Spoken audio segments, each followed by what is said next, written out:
Now, what are the 4 blockchain initiatives that, if you can break it down and say, okay, what is it that blockchain is all about? We can break it down into 4 initiatives.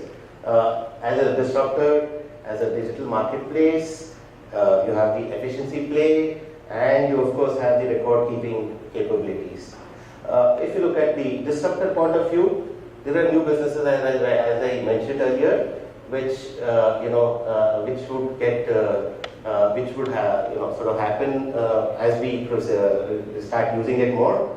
It could be just a wrapper on the existing business model, which will help the banks to see how they can harness the blockchain.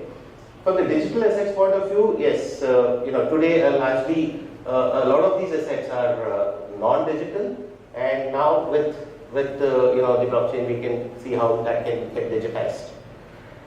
Efficiency play, of course, you have the transparency that is coming in, the players coming on board, and then of course the record keeping is basically record of all the transactions that happen.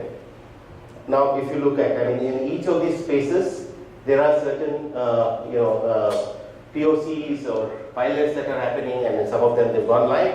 If you look at, I think from the digital asset space point of view, you have the CME Digital Board, which is a good use case for us to look at, and you also have the China Carbon, which is managing carbon credits on this blockchain.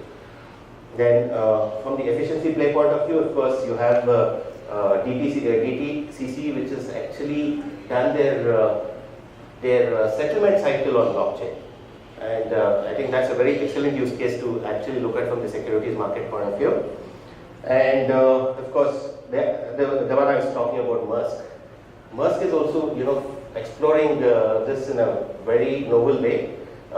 They are actually tracking all the containers and the bill of exchanges that are there. They're planning to have all that on the blockchain. And from the record keeping point of view, you all have heard of Estonia and Georgia, which have been clearly front runners on that front. Dun & Bradstreet is something very interesting, actually. If you look at,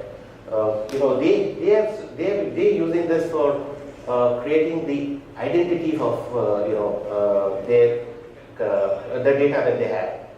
So this is going to be a win-win for all of us, actually.